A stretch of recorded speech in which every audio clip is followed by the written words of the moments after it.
Good afternoon, everybody. Please be seated. Добрый день. Good. After many meetings around the world, I am delighted to welcome my friend and partner, President Medvedev, to the White House. This is also an opportunity to return the wonderful hospitality that the President, Mrs. Medvedeva, and the Russian people showed me and my family during our visit to Moscow 1 year ago. Michelle and I enjoyed a wonderful evening at the President's home. Our daughters will never forget having tea in the Winter Garden of the Kremlin. And Mr. President, I hope you'll remember having a burger at Ray's Hell's Burger today. We just concluded some excellent discussions that would have been unlikely just 17 months ago. As we've both said before, when I came into office, the relationship between the United States and Russia had drifted, perhaps to its lowest point since the Cold War. There was too much mistrust and too little real work on issues of common concern. That did not serve the interests of either country or the world. Indeed, I firmly believe that America's most significant national security interests and priorities could be advanced most effectively through cooperation, not an adversarial relationship with Russia. That's why I committed to resetting the relationship between our two nations. And in President Medvedev, I've found a solid and reliable partner. We listen to one another and we speak candidly. So, Mr. President, I am very grateful for your leadership and your partnership. By any measure, we have made significant progress and achieved concrete results. Together, we negotiated and signed the historic New START Treaty, committing our nations to significant reductions in deployed nuclear weapons. Today, we reaffirmed our commitment to work to ratify this treaty as soon as possible so it can enter into force and set the stage for further cuts and cooperation. Together, we've strengthened the global nonproliferation regime so that as we meet our obligations under the Nuclear Nonproliferation Treaty, other nations meet theirs and are held accountable if they don't. Along with our international partners, we passed and are enforcing new UN sanctions against North Korea. We offered Iran the prospect of a better future, and when they refused, we joined with Russia and our partners on the Security Council to impose the toughest sanctions ever faced by the government of Iran. Together, our nations have deepened our cooperation against violent extremism as terrorists threaten both our peoples, be it in Times Square or in Moscow. And today we've agreed to expand our cooperation on intelligence and counterterrorism. Russian transit routes now play a vital role in supplying American and NATO forces in Afghanistan. And to prevent terrorists from acquiring nuclear weapons, we came together at our Nuclear Security Summit, where our two nations made numerous commitments, including agreeing to eliminate enough plutonium for about 17,000 nuclear weapons. Together, we've coordinated our efforts to strengthen the global economic recovery through the G20, work that we will continue in Toronto this weekend. And today we agreed to continue closely to coordinate our diplomatic and humanitarian efforts following the tragic outbreak of ethnic violence in Kyrgyzstan. Our two countries continue to disagree on certain issues, such as Georgia, and we address those differences candidly. But by moving forward in areas where we do agree, we've succeeded in resetting our relationship, which benefits regional and global security. This includes, I would note, a change in the attitudes among the Russian people, who today have a far more favorable view of the United States, and that in turn creates more space for additional partnership. Indeed, this has been the real focus of our work today and of President Medvedev's visit. Not simply resetting our relationship, but also broadening it. Because 20 years after the end of the Cold War, the U.S.-Russian relationship has to be about more than just security and arms control. It has to be about our shared prosperity and what we can build together. That's why we created the U.S.-Russia Bilateral Presidential Commission during my visit to Moscow last year to forge new partnerships, not just between governments, but between our businesses, our peoples, and our societies. And today we agreed to forge new cooperation across a whole range of areas. In particular, we're expanding trade and commerce. We agreed to deepen our collaboration on energy efficiency and clean energy technologies. And this afternoon, President Medvedev and I will join American and Russian business leaders as they move forward with a series of major trade and investment deals that will create jobs for Americans and Russians across many sectors, from aerospace and automotive engineering to the financial sector and high technology. Consistent with my administration's National Export Initiative, this includes the sale of 50 Boeing aircraft worth $4 billion that could add up to 44,000 new jobs in the American aerospace industry. To deepen Russia's integration into the global economy, I reaffirmed our strong commitment to Russia's ascension to the World Trade Organization.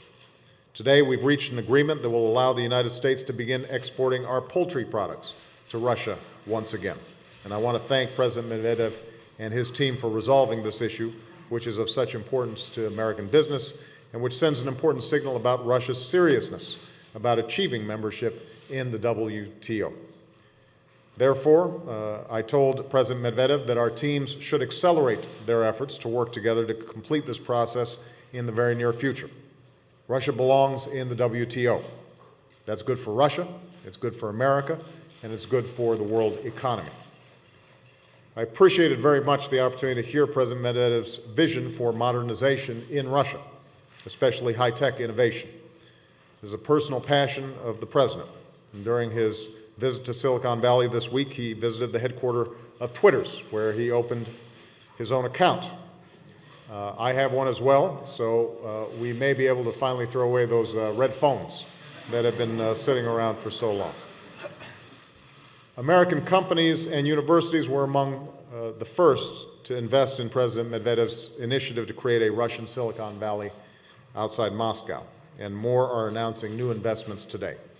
Mr. President, the United States will be your partner as you promote the transparency and accountability and rule of law that's needed to infuse the spirit of innovation throughout your economy. We're deepening partnerships between our societies. As they did during our meeting in Moscow, leaders from civil society groups, Russian and American, are meeting here in Washington to explore new ways to cooperate in education and health, human rights, and combating corruption. And in the spirit of President Medvedev's visit, they're placing a special focus on how new technologies can improve their work. Finally, I would simply add that the new partnership between our people spans the spectrum, from space to science to sports. I think, President, you're aware that recently I welcomed to the White House a group of young Russian basketball players, both boys and girls, who were visiting the United States. We went on the White House basketball court, and I have to admit, some of them outshot me.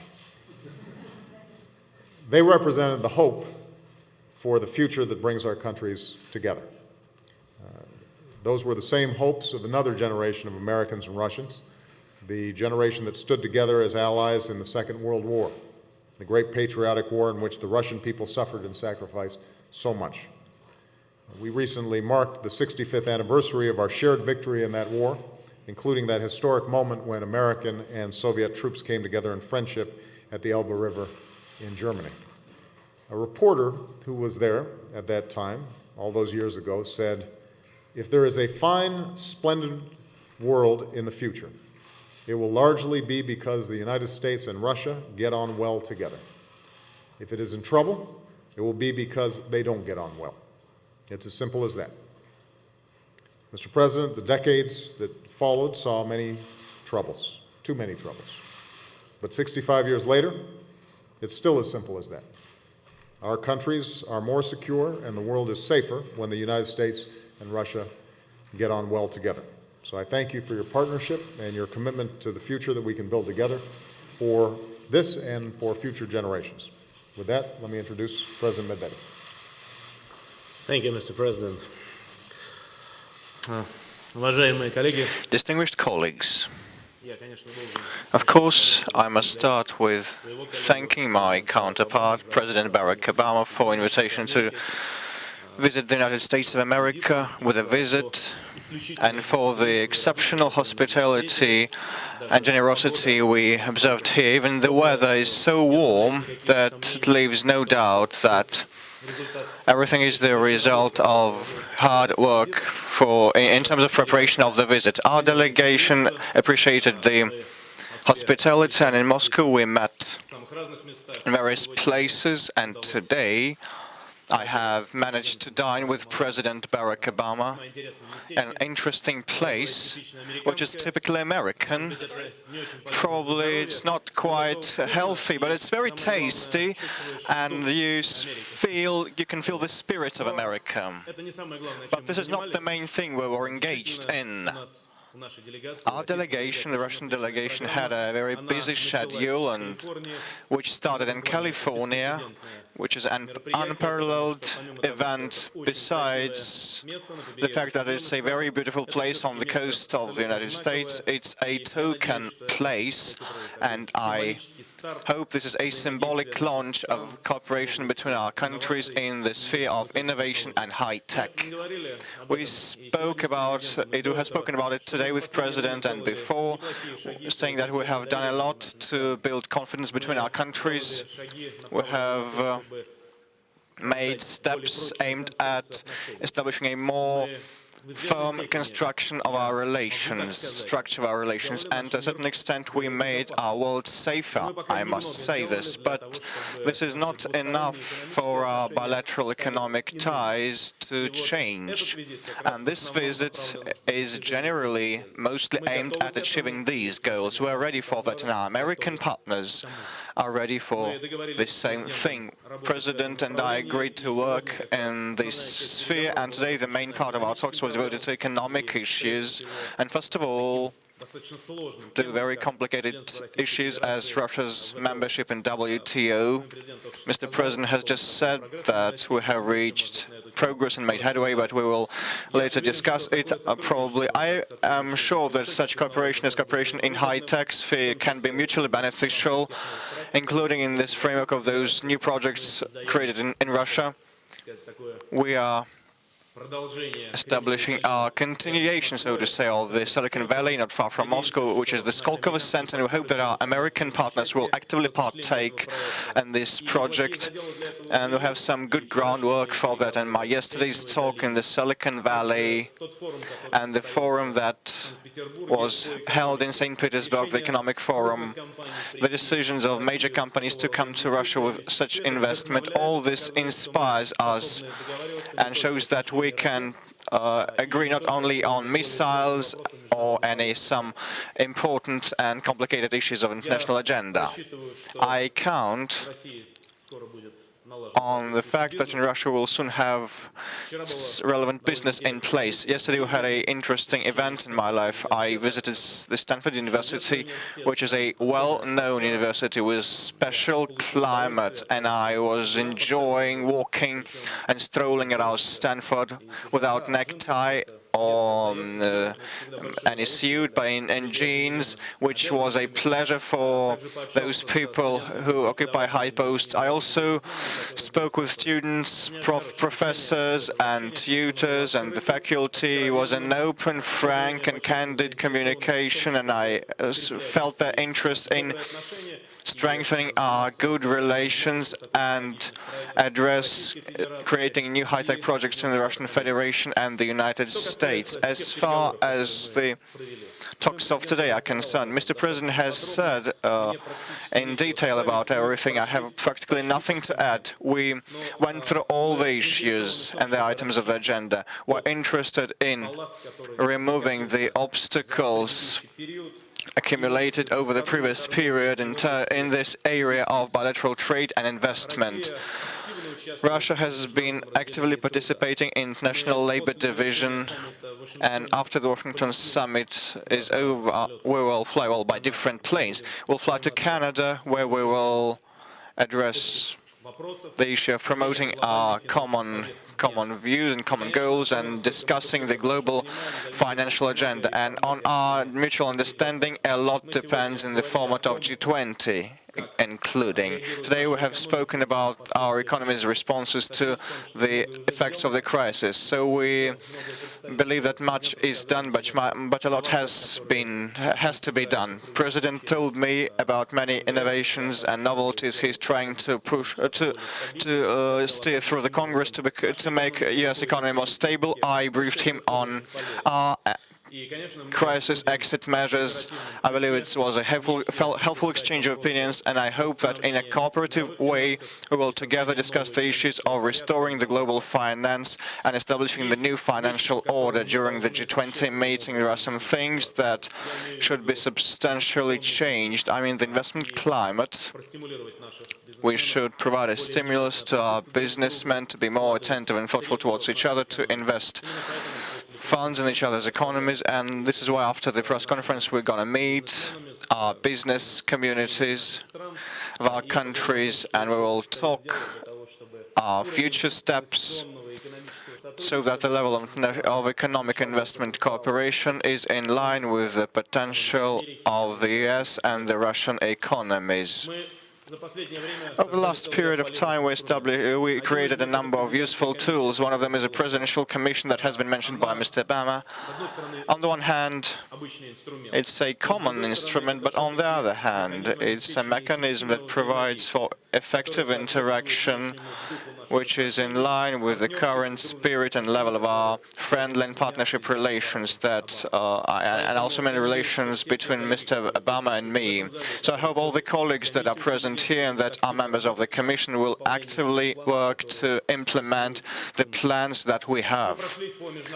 So we went through the national agenda, and today we devoted less time to it because in our previous meetings we devoted a lot to it. So still we have managed to do something. We spoke the Middle East crisis and the resolution on Iran, the Korean Peninsula developments, the Kyrgyzstan developments, and some other most complicated issues that are currently on our planet. We also spoke about European security. We believe that, we share a common view that Europe should have this security system. We have some differences, and Mr. President mentioned it, in terms of, for example, the after effects of the conflict that was initiated by Georgia's leadership in 2008. But these differences not prevent us from discussing future and launching new mechanisms of contacts.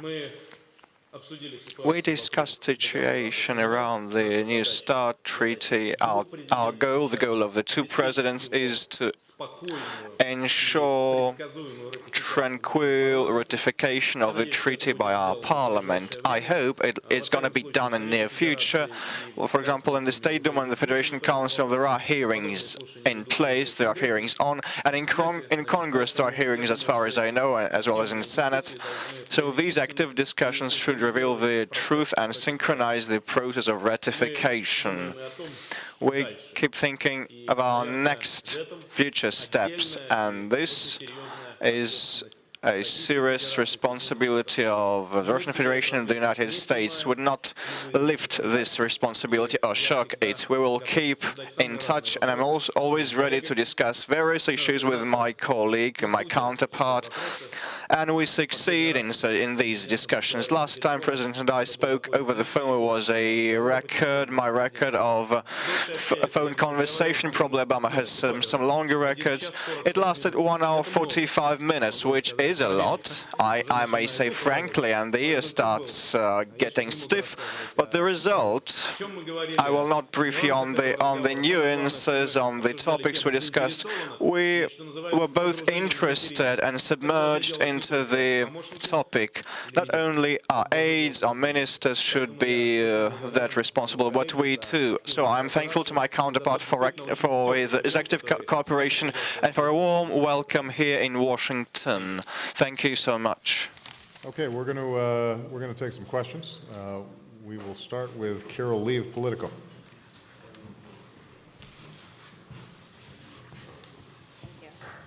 Thank you, Mr. President. Does the change in command in Afghanistan change your timetable for withdrawal? Is there likely to be any disruption, particularly given Secretary Gates seem to contradict Vice President Biden's comments that you can bet on a large number of troops withdrawing in July of 2011. So are you confident that everyone on your team is on the same page when it comes to your plan? Do you expect anyone else to leave? And if I may, to President Medvedev, given your country's history and experience in Afghanistan and your ability to talk candidly with President Obama, have you offered him any advice on the Afghan war? And do you believe that a foreign country can win in Afghanistan? Thank you. The short answer is that what we saw yesterday was a change in personnel, but not a change in policy. Let me flesh that out. When we engaged in an extensive review last year, General Petraeus was part of a group that included Secretaries Gates, Clinton, my national security team, that discussed extensively what our various options were in Afghanistan. And what was determined was, number one, that we had to be very clear on our mission. Our mission, first and foremost, is to dismantle and destroy al-Qaeda and its affiliates so that they can't attack the United States. The reason we're there in the first place is because 3,000 Americans were killed from an attack launched in that region. We are not going to have that repeated. In order to achieve that, we have to make sure that we have a stable Afghan government, and we also have to make sure that we've got a Pakistani government that is working effectively with us to dismantle these networks. What we then said was we would put in additional troops to provide the time and the space for the Afghan government to build up its security capacities, to clear and hold population centers that are critical, to drive back the Taliban, to break their momentum, and that beginning next year we would begin a transition phase in which the Afghan government is taking more and more responsibility for its own security. Here's what we did not say last year. We did not say that starting July 2011, suddenly there would be no troops from the United States or allied countries in Afghanistan. We didn't say we'd be switching off the lights and closing the door behind us. What we said is we'd begin a transition phase in which the Afghan government is taking on more and more responsibility. That is the strategy that was put forward. What we've also said is that in December of this year, a year after this strategy has been put in place, at a time when this additional troops have been in place and have begun implementing strategy, that we'll conduct a review and we'll make an assessment. Is the strategy working? Is it working in part? Are there other aspects of it that aren't working? How's the coordination between civilian and military? Are we doing enough to build Afghan security capacity? How are we working effectively with our allies? So we are in the midpoint of implementing the strategy that we came up with last year. We'll do a review at the end of this year. General Petraeus understands that strategy because he helped shape it. And my expectation is that he will be outstanding in implementing it, and we will not miss a beat because of the change in command in the Afghan theater. Keep in mind that during this entire time, General Petraeus has been the CENTCOM commander, which means he's had responsibility in part for overseeing what happened in Afghanistan, and that is part of the reason why I think he's going to do such a capable job. Not only does he have extraordinary experience in Iraq, not only did he help write the manual for dealing with insurgencies, but he also is intimately familiar with the players. He knows President Karzai. He knows the other personnel who are already on the ground. So our team is going to be moving forward in sync.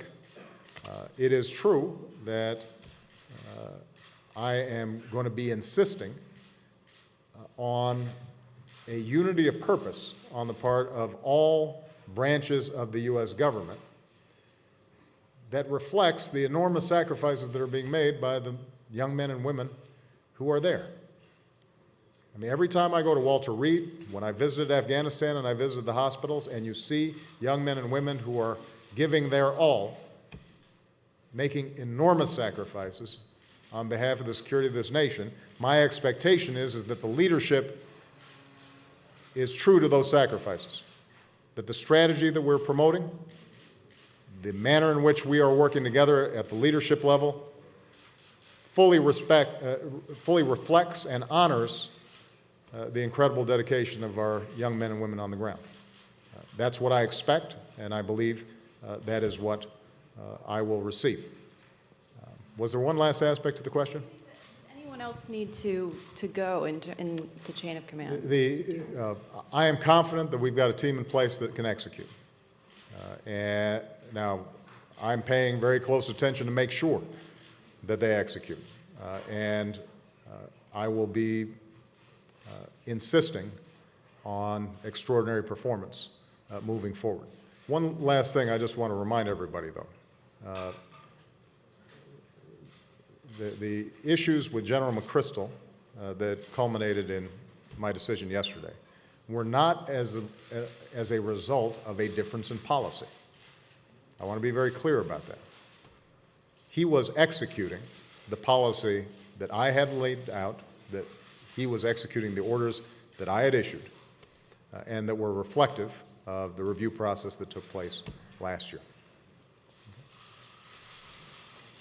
Я попробую ответить еще короче, чем... I'll try to be even briefer than my colleague, Mr. President. Знаете, я You know, надеюсь, у нас I hope that товарищеские.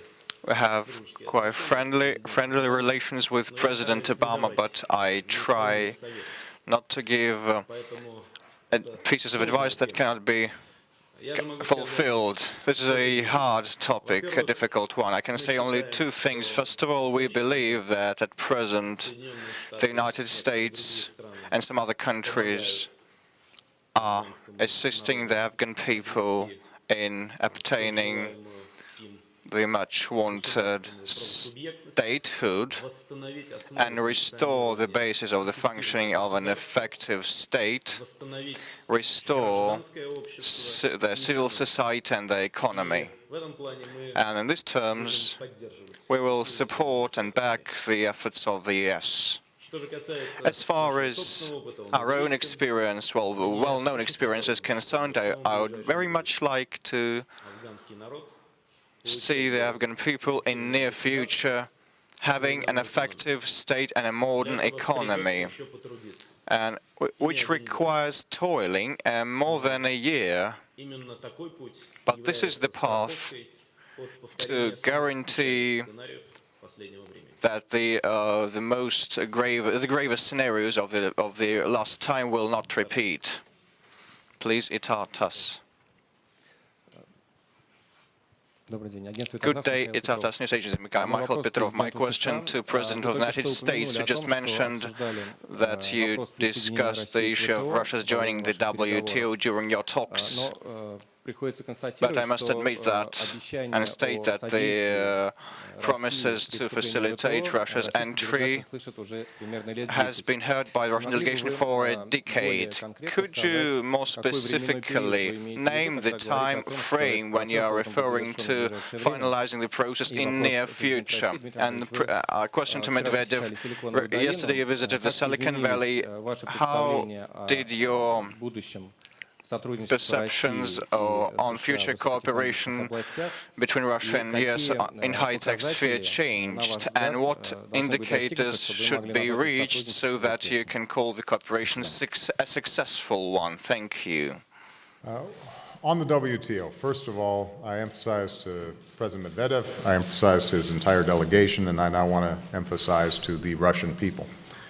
We think it is not only in the interests of the Russian Federation, but in the interests of the United States and in the interests of the world that Russia joins the WTO. So this is something that we want to get resolved. In terms of time frame, let me give you a sense of perspective from our U.S. Trade Representative, Ron Kirk, who has been in close contact and negotiations with his counterparts on the Russian side. The way he described it is that 95% of the issues have now been resolved. Now, the remaining 5 to 10% are difficult issues and are going to require some significant work. But that should give you some sense that a lot of work has already been done, even in the last few months. That makes an enormous difference. Now, in our joint statement, what we were going to essentially instruct our negotiators is that they try to come to terms with the technical issues that remain by the fall. We are going to keep putting pressure on negotiators in the same way that we did during the START treaty, so that there's a sense of urgency on the part of our team. A lot of the technical issues, the resolution of those technical issues, though, may be in the hands of the Russian government. We've already made progress on some issues like encryption, for example. There may be certain international standards that require modifications in Russian law. So as much as possible, what I've told my team is we are going to do everything we can to get this done as quickly as possible. And we will be very specific and very clear about the technical issues that Russia still faces. And Russia then will act in accordance with its needs and requirements internally to meet the demands of the WTO in order to get this done. But I'm confident that we can get this completed, and I am confident that President Medvedev and his vision for an innovative, modernized, energized economy are entirely consistent with Russia's joining the WTO. And I also want to just say this. Sometimes it's odd when you're sitting in historic meetings with your Russian counterpart to spend time talking about chicken. But our ability to get resolved a trade dispute around poultry that is a multi-billion-dollar export for the United States was, I think, an indication of the seriousness with which President Medvedev and his team take all of these trade and commercial issues. And I very much appreciate the steady and consistent manner in which the President has approached these issues. That's part of what gives me confidence that we're going to get this done, and that this will just be one aspect of a broader strengthening of commercial ties, cross-border investment, and expanded opportunities and job creation, both in the Russian Federation and in the United States. Я все-таки тоже два слова про ВТО скажу, потому We'll что say это a важно couple для of words нашей страны. about the WTO because it's important for our country. во-первых, First of all, мы действительно сегодня согласовали we общий подход, он have coordinated a common approach today, which says that some of the sensitive issues практически нет. Мы almost off, almost no left.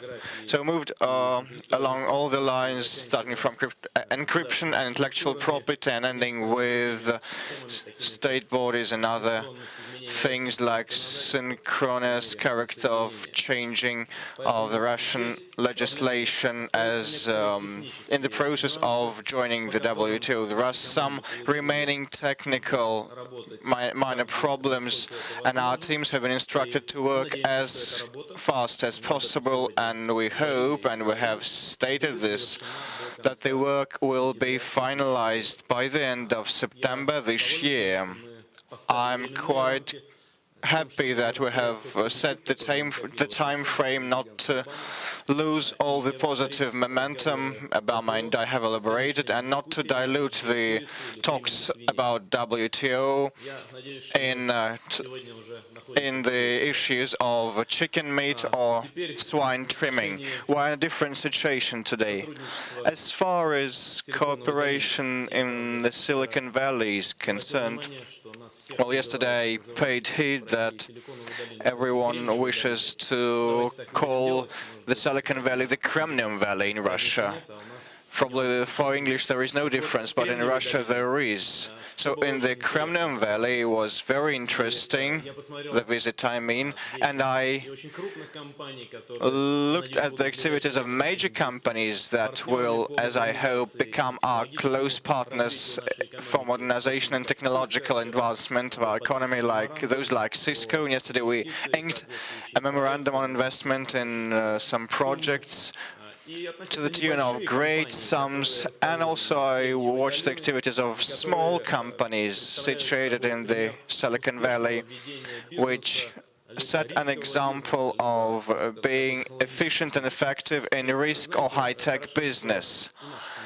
It is very good that our companies settle in the Silicon Valley. Yesterday I browsed through the search engine Yandex, which is our #1 search engine and one of the major systems for search of information in the world. So we should learn how to work, and we should not swagger saying that we are clever enough. We have something to learn in terms of organizing business. And this is prompted by my talk with the representatives of Russian business communities that moved to the United States or are here on a temporary basis. All of them are wishing to work with Russian investors. Many of them want to come back to Russia, but they do have precious experience as the Silicon Valley and what is done there. It's first and foremost people, their minds and their abilities and skills, and only after money and infrastructure. So we will carefully study the experience of the Silicon Valley, and without replicating, we will use the best practices and samples that exist in California in the framework of that major project that is called the Silicon Valley.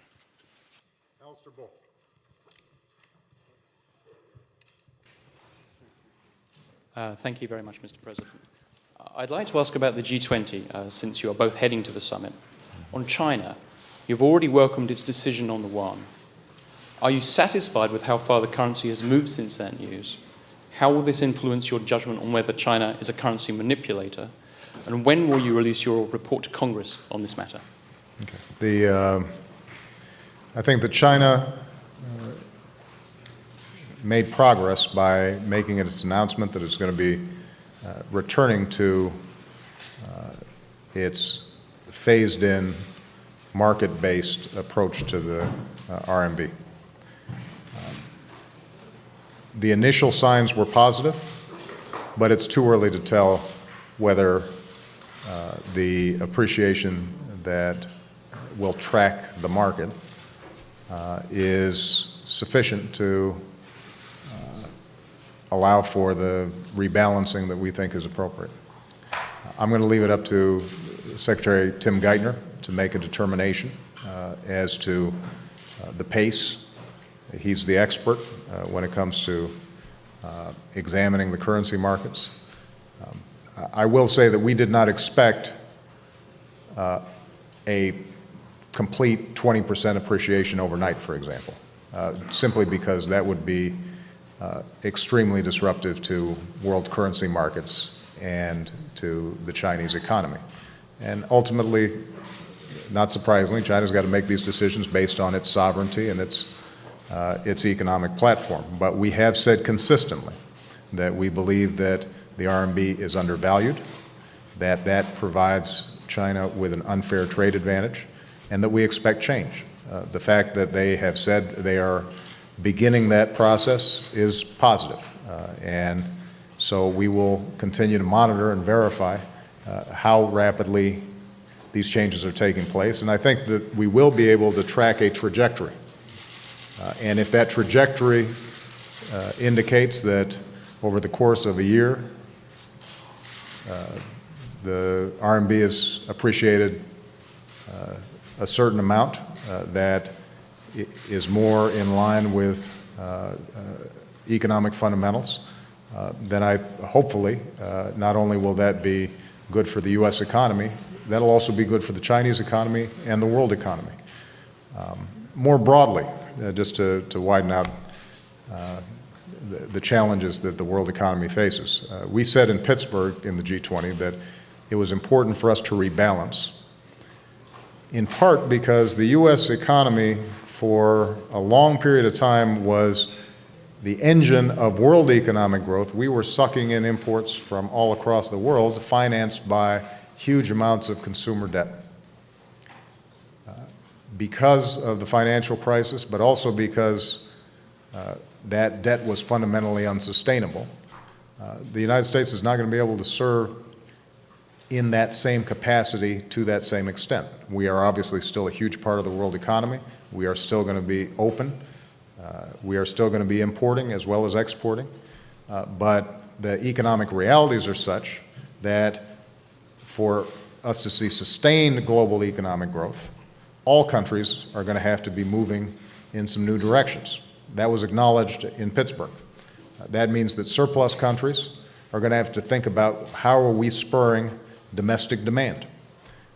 That means that emerging countries are going to have to think, are we only oriented towards exports, or are we also starting to produce manufacturing goods and services for the internal market? It means that deficit countries have to start getting serious about their midterm and long-term debt and deficits, and that includes the United States of America, which is why I've got a fiscal commission that's going to be reporting to me by the end of the year. So the point is, not every country is going to respond exactly the same way, but all of us are going to have responsibilities to rebalance in ways that allow for long-term, sustained economic growth in which all countries are participating and hopefully the citizens of all these countries are benefiting.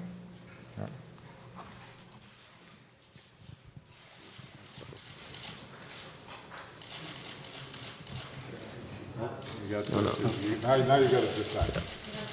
Газета «Комсомольская правда», Елена Комсомольская правда, Кривякина, у меня вопрос newspaper. обоим президентам. Question Вы to both сказали, что presidents. обсуждали You на said переговорах that you ситуацию в discussed the Киргизии. situation in Совпадают Kyrgyzstan. ли ваши взгляды на эту Do you проблему share и какие the совместные view on пути the решения problem ее and вы what are видите? joint Известно, ways что of и США, и solving Россия it? имеют в It's Киргизии known свои that Russia and военные базы. US have В связи с military этим bases рассматриваете ли вы in возможность the republic. привлечения So do you военного consider an контингента, если opportunity to ситуация в involve a Киргизии military будет продолжать contingent if ухудшаться? the situation Спасибо. in Kyrgyzstan keeps deteriorating?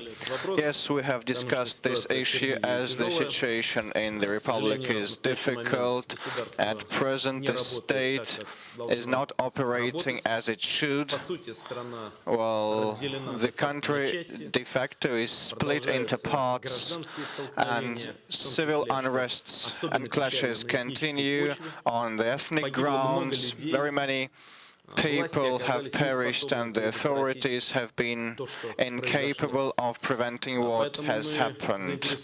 So we are interested, both Russia and the states, in the state's ability in Kyrgyzstan to be able to resolve such issues and look that all the civil rights are observed and the tasks of ensuring food supplies and basic material facilities are ensured. Russia is working with the temporary caretaker leadership of Kyrgyzstan. We believe that they should prove their legitimate character, nature, but we consider Kyrgyzstan to be a strategic partner. We will help them both in terms of money and humanitarian aid. We hope that during the election process a full-fledged government will be shaped, able to solve and address the issues that face this state. Otherwise, Kyrgyzstan will degrade and will break up into parts.